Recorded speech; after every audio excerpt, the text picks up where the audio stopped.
Hello my viewers and welcome back to my channel. Are you new here and have not yet subscribed to my channel? What are you waiting for? Quickly tap on the subscribe button, like, and don't forget to be part of the conversation by simply sharing your thoughts on what you think about this video. Welcome once again everyone to a journey through the untold chapters of America's history where we get deep into the question of true indigenous roots. Have you ever wondered about the narrative beyond what traditional history books tell us? Well, today we are going to challenge preconceptions and exploring a perspective that may reshape your understanding of America's earliest inhabitants. So let me ask you this. Who do you think were the original indigenous people of America? I know the answer you've said, but wait, the answer might surprise you. So join me as we unravel a story that spans thousands and thousands of years, involving ancient civilizations, untold migrations, and a connection that goes beyond the well-known tale of Christopher Columbus. So get ready to question, discuss, and open your mind to a new perspective on the real indigenous roots of America. For now,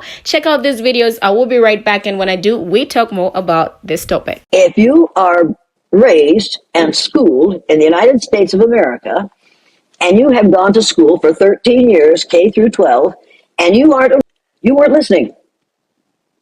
Now, people really resent it when I say that, but wait a minute, folks. Who do we say invented everything? Discovered everything, did all the writing, did all the reading? People.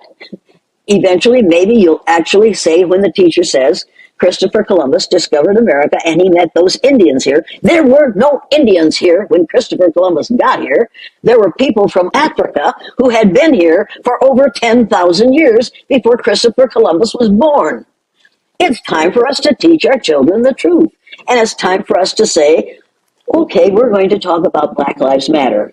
People, everybody trace your DNA back as far as you can trace it. And you're going to find out that every one of you has in their DNA some DNA from a country in Africa. That's a fact. A lie. Everything we've been taught in the American education system is all a lie. Yes, Native Americans weren't the original people of this land. We actually took it from black people. We were so good at it that we just felt any trace of their language and their culture. Well, do you guys know what this is? This right here is a newspaper clipping from the 1900s. Now, what makes this interesting is the fact that this is a Chinese newspaper, but look what the title is saying. Chinese slave girls being landed as native daughters. Yes, you heard that right. Chinese people converting their slave women into Native American daughters. When you realize it, the world has been against God's children this whole time, and that everybody has been in on the plan but us. And so my next question is, why would the Chinese, try to convert their women into Native American girls? My guess is the culture, the inheritance, and the money. You see, for they probably figure if we pose as Native Americans, we can get that Native American wealth that comes with it. Do you know how many cultures stole the Black American history and stole that wealth, land, and heritage for themselves?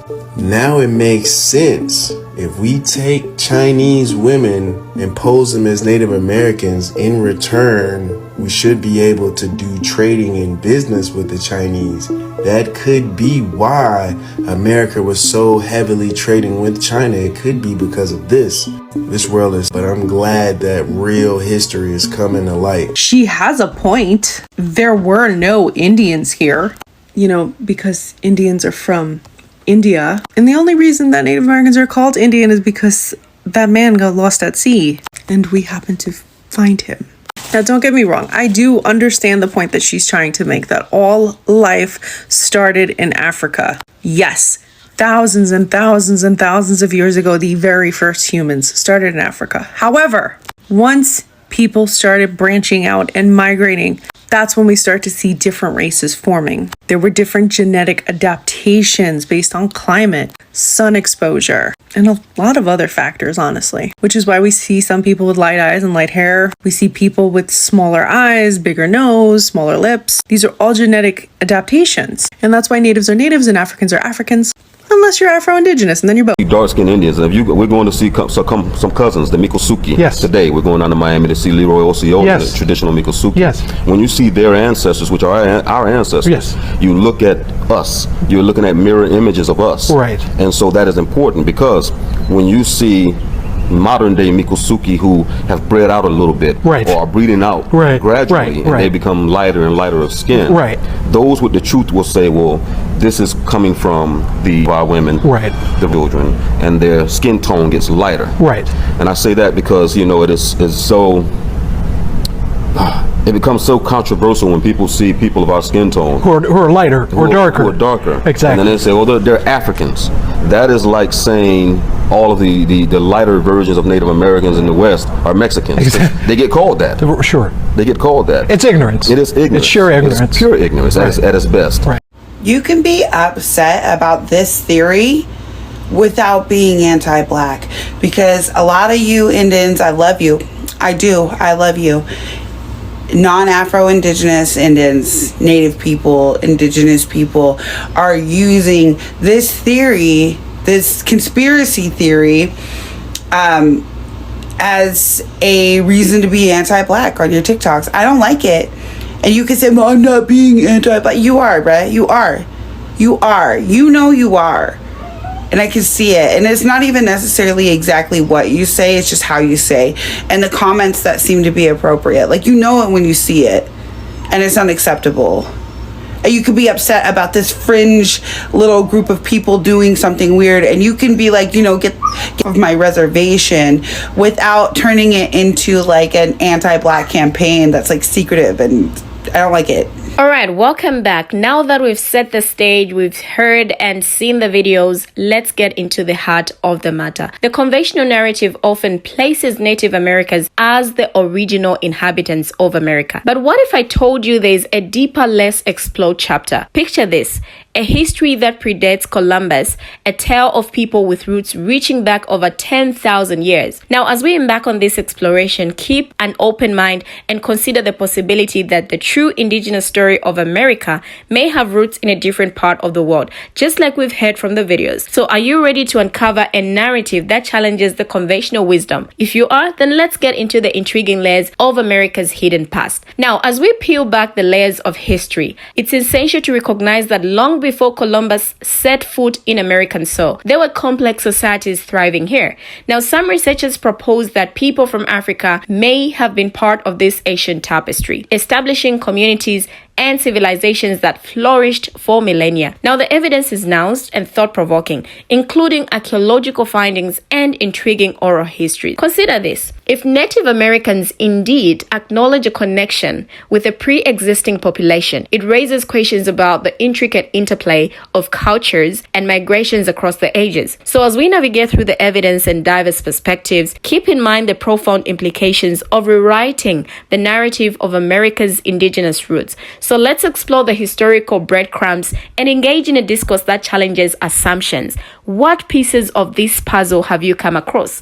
And how do they shape your understanding of America's early history? Now, as we dig deep into this historical excavation, it's crucial to examine the concept of indigenous identity and the fluidity of populations over time. The narrative we've been handed down often simplifies complex stories. So consider the potential interactions and migrations that wove a rich tapestry of cultures across the continent. Archaeological discoveries, linguistic connections, and cultural practices present us with intriguing puzzle pieces. Some argue that there were vibrant, established communities in the Americas before Columbus' arrival, challenging the conventional narrative. Exploring these alternative perspectives requires a nuanced understanding of history. Moreover, hearing directly from Native American voices can provide unique insights into their ancestral connections. So it's essential to approach this topic with sensitivity acknowledging the diversity of Indigenous experiences, and recognizing the complexity of identity. So let's venture further into the labyrinth of history and confront the layers that challenge our preconceived notions. Now, the idea of a pre-Columbian African presence in the Americas is a topic that has been explored by some researchers,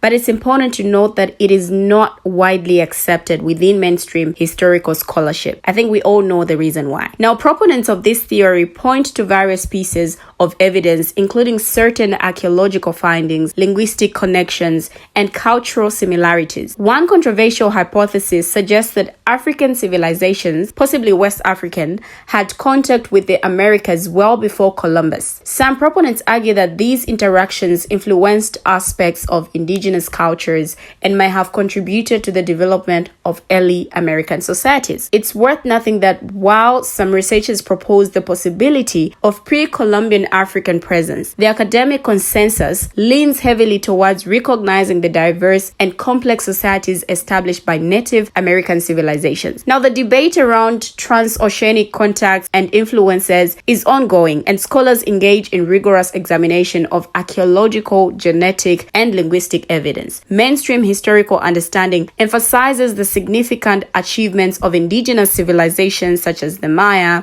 Aztec, and Inca, who developed advanced cultures with sophisticated agricultural practices, monumental architecture, and complex social structures. Now, have you ever considered the intriguing perspective that Native Americans acknowledge having taken the land from Black people? Well, if it is like that, then why is the claim that people from Africa being in America for over 10,000 years before Christopher Columbus not substantiated by mainstream historical evidence? Why is it like that? The only widely accepted understanding is that Native Americans were the first inhabitants of the Americas, with a history dating back thousands of years ago. Now, why should this not be accepted by mainstream when Native Americans themselves accept to have taken the land away from Black people? It is said that the true indigenous people of America are widely recognized as Native Americans, also known as First Nations, American Indians, or Native Alaskans.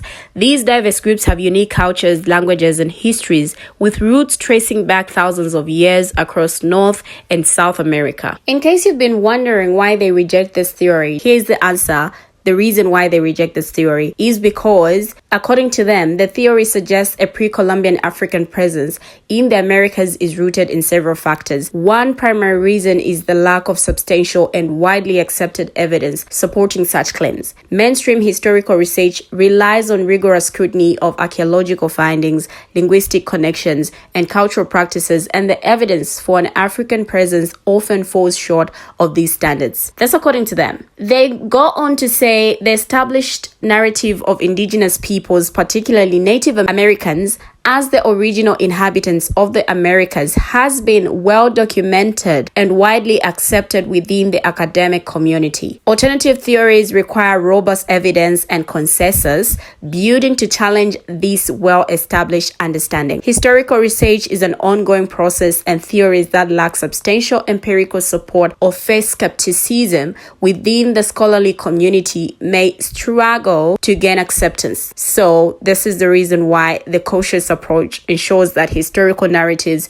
are grounded in credible evidence and contribute to a more accurate understanding of the past. This is their reason, but what do you, my viewers, have to say about this? Share your comments, views, opinions, contributions, everything in the comment section down below. Don't forget to like and subscribe. See you in my next video.